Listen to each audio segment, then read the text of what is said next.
Hey guys, in this quick tutorial I want to show you that how to speed up your Windows or the old PC or the laptops. So you have to just follow the same that I am showing you. Our first step is that you have to just open your run box by pressing Window plus R at once and then search here for the percentage, temp percentage and then press OK. And after this you will find here a step of the interface. You have to just select all of these files by pressing Ctrl A and then right click here and then click on the delete. Basically you have to just delete all of these junk files here. Don't worry, these all are the temporary junk files. You have to just delete them.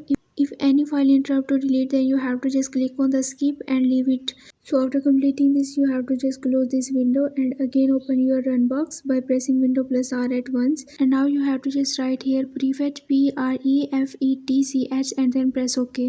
And now you will find here a step of the interface. You have to just again press Ctrl A and then select all of these files and then right click here and then click on the delete. And now repeat this process to delete all of these files and then close this window. Now again open the run box and then search here for the msconfig and then click OK. And now this time a pop-up window will open for you. You have to just click on the boot option here and then click on advanced options. And then click on the number of the processors and then select here in the list the maximum number of the processors that are available for your Windows. It means that you have to just select the last maximum number and then click OK and then apply and then again click OK. After doing so, you have to just restart your PC. And once you restart your PC, you will see the magic that your PC is more faster and you will enjoy the fastest speed of your PC or laptop. After restarting your PC, don't forget to empty the recycle bin. For best result, you have to just try this method 3 times in your PC or laptop. And doing so, you can enjoy the fastest speed of your PC or laptop. I hope this video will be very helpful for you. For more information, you can visit my website whose link I have shared in this video's description. So leave a like and a comment for this video and also subscribe my channel. Let me guide. Thanks for watching.